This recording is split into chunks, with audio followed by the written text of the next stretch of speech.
Insurance policy अगर आप लोगों ने भी करवाई है तो ऑनेबल सुप्रीम कोर्ट की एक जजमेंट है। इस जजमेंट को आप लोग जो है वो ध्यान से सुने कि इंश्योरेंस पॉलिसी पर किस तरह से जजमेंट जो है वो लागू हुई है। आप सब लोगों ने जो है कहीं ना कहीं जो है अपनी एक इंश्योरेंस पॉलिसी करवा कर रखी होगी। ये वो इंश्योरेंस पॉलिसी है कि मरने के बाद इसके बेनिफिट्स जो है वो आपके परिवार को मिलते हैं।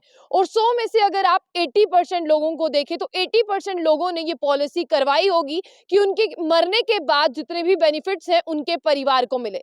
लेकिन पॉलिसी करवाने वाला ये नहीं जानता है कि ये पॉलिसी लागू कब से हो रही है। इसीलिए ऑनेबल सुप्रीम कोर्ट की जजमेंट जो है इंश्योरेंस पॉलिसी को लेकर आई है। इसमें एक व्यक्ति ने जो है वो इंश्योरेंस पॉलिसी करवाई थी, जैसे आप सबने करवाई होगी, मैंने भी करवाई होगी। लेकिन ये पॉलिसी इशू कब से होती है, यानी इस पॉलिसी के बेनिफिट्स आपको कब से मिलेंगे। जाहिर सी बात है कि जब इंसान मरेगा उसी के बाद इसके बेनिफिट्स जो है वो उसके परिवार में जितने भी लोग रह गए या जिनके नाम उसने ये पॉलिसी छोड़ी है उनको मिल सकते हैं। इसलिए सुप्रीम कोर्ट ने इसमें एक जजमेंट पास की है और ये जजमेंट इसीलिए जो है आप लोगों को सुननी चाहिए, क्योंकि कल को ऐसा आप लोगों के साथ भी हो सकता है, उनके बेनिफिट्स क्योंकि आप लोगों को भी चाहिए। लाइफ इंश्योरेंस पॉलिसी है, यानी लाइफ इंश्योरेंस पॉलिसी का नाम है।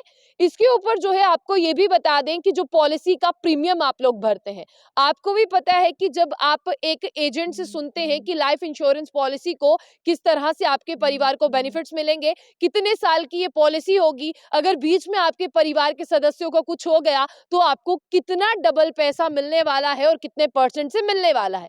इसीलिए सुप्रीम कोर्ट में केस जाता है रिलायंस लाइफ इंश्योरेंस कंपनी की तरफ से, जिसमें आपको बता दें कि उसकी इफेक्टिवनेस जाननी होती है कि ये इफेक्टिव जो है वो कब से हुई।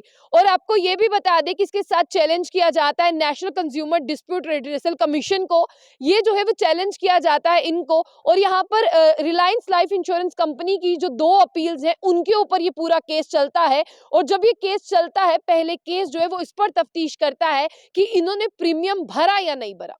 यानी आप भी जानते हैं कि प्रीमियम वो अमाउंट है जब आप देते हैं जिससे आपकी पॉलिसी जो है वो शुरू होती है। लेकिन यहाँ पर सुप्रीम कोर्ट की जजमेंट ये कहती है कि पॉलिसी इस पर डिपेंड नहीं करती। ना तो पॉलिसी रिसिप्ट पर डिपेंड होती है कि आपको ये रिसिप्ट मिली तो ये है, ना तो पॉलिसी उस पर डिपेंड करती है कि आपने ये प्रपोज किया और ये आपकी पॉलिसी का प्रपोजल है।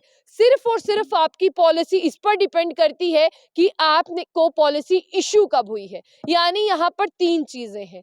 एक है कि आपको रिसिप्ट मिली। रिसिप्ट पॉलिसी की इश्यूएंस का प्रूफ नहीं है। जो आपने प्रीमियम भरा वो भी उसका जो है इश्यूज नहीं है। इशू क्या है कि जब से पॉलिसी जो है वो इफेक्टिवनेस हुई है, जब से पॉलिसी इफेक्ट में आई है, तब से ही जो है वो आपको मिल सकता है। और देखिए यहाँ पर जिसने पॉलिसी करवाई है उसने इनिशियल डिपॉजिट जो है वो भरा है और उसके साथ क्लॉज नंबर 9 है जो इंश्योरेंस पॉलिसी में आपको प्रिविलेजेस बताता है कि आपको फायदा जो है वो कब कब होगा और आपको फायदा जो है वो कब कब नहीं होगा। इसलिए साफ तौर पर यहाँ पर कहा जा रहा है कि जो आप लोगों ने पॉलिसी करवाई है उसका डेट ऑफ द पर्पस और instead of date of proposal से कोई भी लेना देना नहीं है और डेट ऑफ इंश्योरेंस से भी कोई भी लेना देना नहीं है। पॉलिसी का लेना देना है date of issuance of insurance policy से कि वो इंश्योरेंस जो है वो लागू कब से होगा। आपको बता दें कि यहाँ पर कोर्ट में चैलेंज किया जाता है national consumer dispute redressal commission को कि किस तरह से आपने कह दिया कि आप जो है इन्हें ये पॉलिसी जो है वो दे दें। और सबसे पहले आपको मैं यहाँ पर ये बता दूं कि कौन कहता है कि आपको पॉलिसी देनी है। डिस्ट्रिक्ट फोरम, स्टेट कमीशन और नेशनल कमीशन कहता है कि रिलायंस लाइफ इंश्योरेंस को, यानी जिस बंदे ने पॉलिसी करवाई है उस बंदे को जो है वो पैसे देने हैं। लेकिन सबसे पहले मैं आपके सामने कुछ डेट्स रख दूं जिस डेट से आपको क्लियर हो जाएगा। उस बंदे ने पॉलिसी करवाई थी, अपना इनिशियल प्रीमियम भरा था, लेकिन जो बीच में पॉलिसी देने का एक पीरियड होता है उसके पास पैसे नहीं थे या किसी कारण वो जो है वो नहीं दे पाया तो उसकी पॉलिसी जो है वो लैप्स हो गई। लेकिन वो पीरियड अभी बाकी था। कौन सा पीरियड अभी बाकी था कि आपके पास जब पैसे होंगे कुछ पेनल्टी के साथ आप इस पॉलिसी को दोबारा से अपने नाम कर सकते हैं। और रिसेंट स्टेटमेंट का मतलब ही ये होता है कि आप अपनी पॉलिसी को एक्टिव कर सकते हैं। इसलिए 25/2/2024 को उस बंदे 2014 को माफ कीजिएगा, 25/2/2014 को उस बंदे के पास पैसे थे। उसने कुछ लेट पेमेंट के साथ जो अपनी पॉलिसी को एक्टिव कर लिया, लेकिन उस बंदे ने अपनी पॉलिसी के बाद ही 4 महीने के बाद 30/6/2024 को जो है कमिट सुसाइड कर लिया और तभी आपको कहा कि रिलायंस लाइफ इंश्योरेंस को कहा गया कि आप इसे पैसे दे दे। लेकिन कोर्ट ने ये सारी जजमेंट की अगर बात करते हैं, इसे गलत तरीके से लिया। और सबसे बड़ी बात आपको ये बता देते हैं कि इसमें जो एक्चुअल डेट थी उसे आपके सामने रखते हैं कि एक्चुअल डेट क्या थी।